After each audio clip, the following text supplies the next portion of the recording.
Bismillahirrahmanirrahim. Assalamualaikum warahmatullahi wabarakatuh. Halo teman-teman, kembali lagi dengan saya Filiana Filaturahma. Nah, kali ini saya akan membahas apa ya? Jadi, kali ini saya akan membahas mengenai konflik sosial dalam lembaga pendidikan Islam. Wah, pasti kalian sudah pernah kan mendengar kata-kata konflik. Nah, sekarang kita bahas lebih rinci ya, apa sih konflik itu? Jadi di sini saya akan membahas 8 poin. Yang pertama itu pengertian konflik, yang kedua macam-macam konflik, yang ketiga penyebab konflik, yang keempat cara penyelesaian konflik, yang kelima dampak positif dan negatif dari adanya konflik, yang keenam konflik dalam pendidikan Islam, yang ketujuh konsep dan teori konflik, dan yang kedelapan yaitu menyikapi konflik sosial dalam pendidikan Islam. Nah teman-teman, kita bahas poin yang pertama ya, yaitu pengertian konflik. Jadi konflik merupakan suatu permasalahan atau pertikaian serta pertengkaran antara dua orang atau lebih, baik itu antar individu maupun kelompok, yang terjadi karena adanya variasi dalam keadaan sosial, budaya, nilai kekuasaan, dan lain-lain. Dengan adanya konflik akan membuat satu sama lain berusaha untuk mengalahkan atau ingin mengesampingkan orang lain. Konflik sangat banyak jenisnya dan tidak dapat dihindari karena banyaknya perbedaan-perbedaan pada suatu permasalahan. Namun seharusnya dengan adanya perbedaan ini dapat dijadikan sesuatu yang berguna agar dapat melengkapi satu sama lain, bukan justru dipermasalahkan atau bahkan sampai ingin menjatuhkan salah satu pihak lain.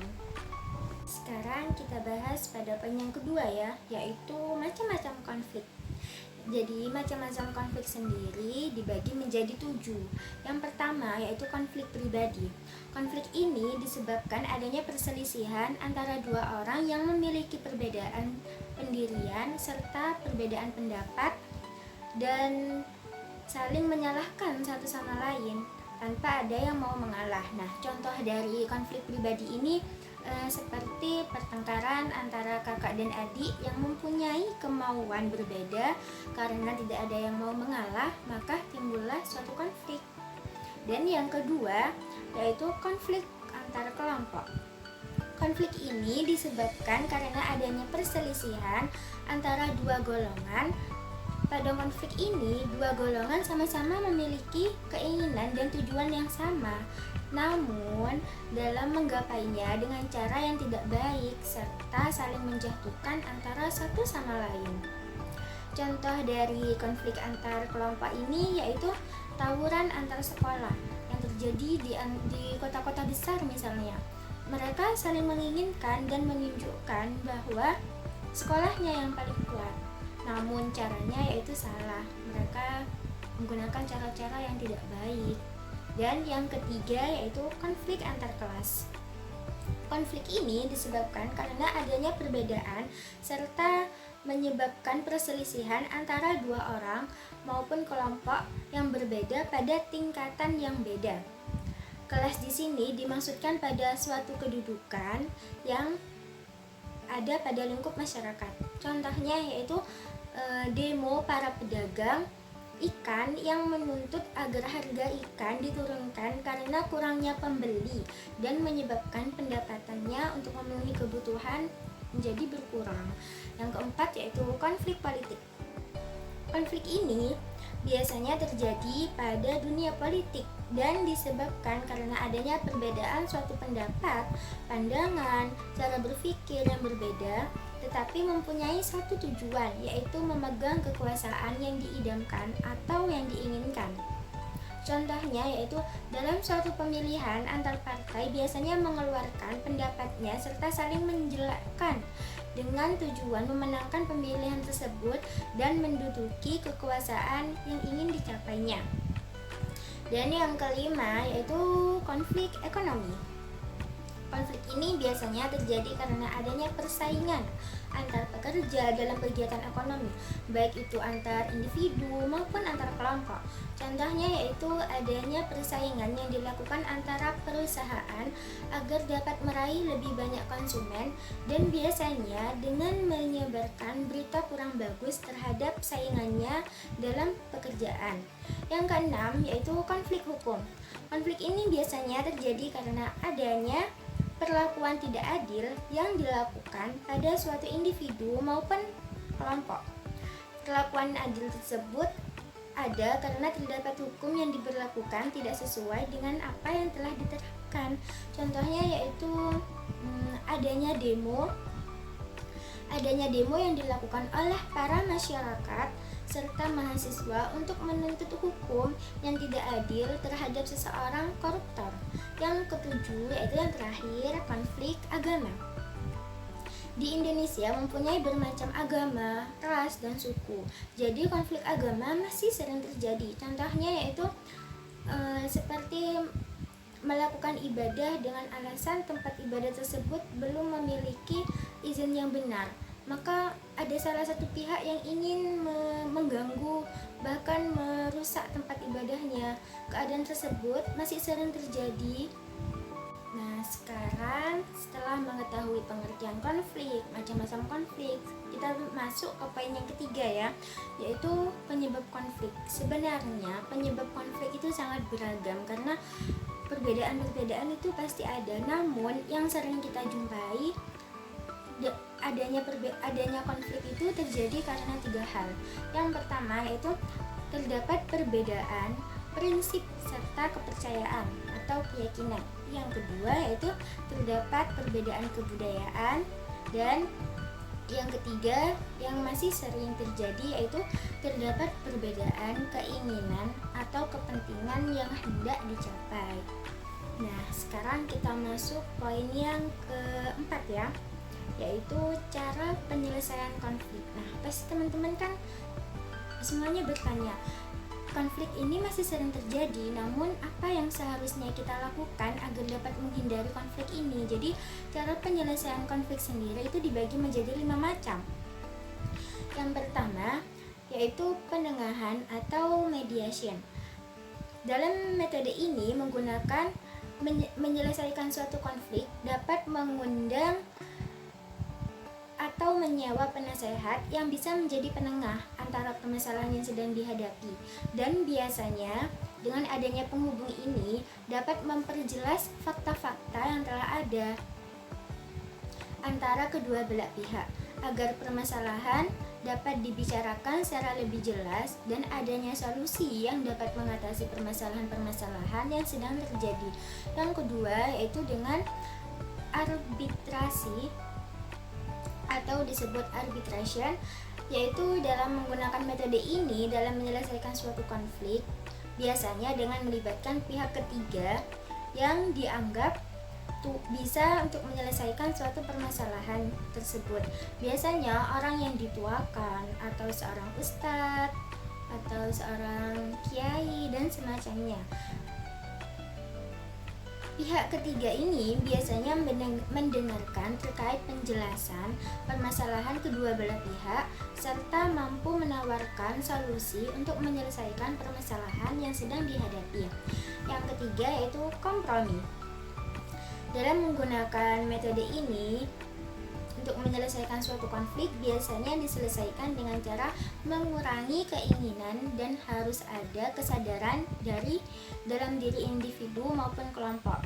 Jadi ada kesadaran diri antara kedua belah pihak untuk bisa mengurangi keinginannya agar permasalahan yang dihadapi tidak berlarut-larut terlalu lama.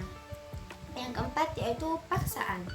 Dalam menggunakan metode ini dalam menyelesaikan suatu konflik atau masalah dapat digunakan yaitu dengan tekanan atau paksaan terhadap individu maupun kelompok lain agar lawannya tunduk dan tidak melakukan suatu perlawanan kembali. Namun cara ini dapat dilakukan ketika lawan sedang berada pada posisi yang tidak berdaya lagi. Jadi teknik ini tidak terlalu efektif untuk digunakan. Dan yang kelima yaitu kondiliasi. yaitu teknik ini dilakukan dengan cara mengumpulkan antara kedua belah pihak untuk membicarakan keinginan-keinginannya, serta setelah itu dapat dilakukan diskusi untuk menunjukkan jalan keluar dari permasalahan yang sedang dihadapi. Nah, sekarang kita masuk poin yang kelima ya, yaitu dampak positif dan dampak negatif dari adanya konflik. Jadi adanya konflik ini tidak selalu membawa dampak yang negatif, tetapi juga ada dampak positifnya jika kita benar-benar menyelesaikannya dengan cara yang baik-baik. Jadi dampak positif dari adanya konflik yaitu membuat solidaritas antara kelompok yang sedang berselisih dapat lebih meningkat. Yang kedua, itu konflik berguna untuk memperjelas sudut pandang kehidupan yang masih kurang jelas atau masih belum rampung. Yang ketiga, yaitu konflik berguna sebagai media untuk menggapai kesetaraan kekuatan-kekuatan yang ada pada lingkup masyarakat. Yang keempat, yaitu konflik dapat lebih mengembalikan aturan-aturan yang telah lama hilang serta dapat memunculkan aturan-aturan baru yang lebih baik. Yang kelima, yaitu adanya konflik dapat meningkatkan sikap mandiri serta dapat mengurangi bahkan menghapus sikap ketergantungan perorangan maupun antar golongan. Dan dampak negatif dari adanya konflik yaitu 1. Adanya konflik dapat menyebabkan antar individu maupun kelompok yang awalnya bersatu menjadi bercerai-berai sehingga dapat menimbulkan perpecahan. 2. Adanya konflik dapat menimbulkan kerugian seperti munculnya korban jiwa akibat adanya kekerasan dalam menyelesaikan karena tidak ada yang mau mengalah dan saling menunjuk siapa yang paling kuat. Selain itu juga biasanya dapat mengakibatkan kerugian baik itu sarana dan prasarana umum hingga kekayaan yang dimilikinya. Sekarang kita masuk poin yang ke-6 ya, yaitu konflik dalam pendidikan Islam. Jadi dalam pendidikan Islam pun hal-hal konflik itu sudah sering terjadi, namun kan umat Islam memiliki pedoman yaitu Al-Quran. Nah, sebagai umat Islam sendiri, Al-Quran kan sebagai pedoman hidup. Untuk itu ketika mengalami suatu permasalahan dalam menghadapi suatu konflik apapun itu, bisa langsung dapat menjadikan Al-Quran sebagai pegangan dalam menyelesaikannya. Hal tersebut dilakukan guna memperoleh petunjuk agar suatu permasalahan yang telah dihadapi dapat cepat terselesaikan. Di Indonesia sendiri memiliki beragam agama, tidak hanya Islam saja, yaitu agama Katolik, Kristen, Hindu, Buddha, Protestan, dan agama-agama tersebut memiliki kepercayaan serta ajaran yang berbeda.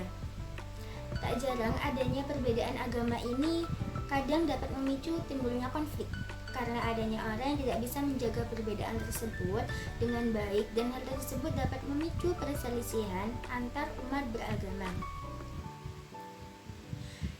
Dalam menjalankan pendidikan Islam pun, konflik ini masih bisa sering terjadi karena pendidikan Islam yaitu suatu organisasi yang saling terjalin dan memiliki ciri khas. Nah, di dalam organisasi itu tersebut adanya interaksi sosial sehingga antara masing-masing orang saling menjaga komunikasi serta semangat dan sangat aktif.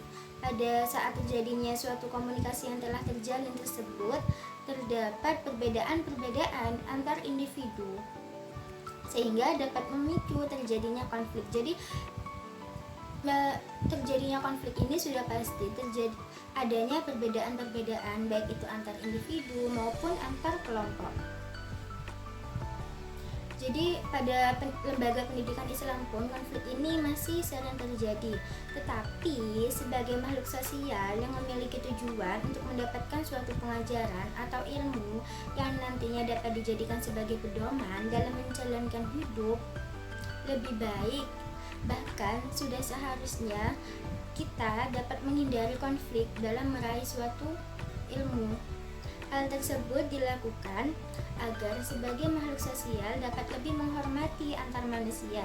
Selain itu, tujuan menghindari konflik dalam proses lembaga pendidikan Islam ini untuk memperoleh pengetahuan atau suatu ilmu agar pembelajaran yang didapat bisa lebih melekat pada hati dan menjadikan. Nah, sekarang kita bahas poin yang keenam ya, yaitu konsep dan teori konflik. Jadi, konsep dan teori konflik ini membahas mengenai yang pertama pengertian konflik secara umum, dan yang kedua yaitu pengertian konflik menurut para ahli. Jadi, konflik secara umum. Jadi, konflik itu berasal dari kata kerja Latin configere yang artinya saling memukul.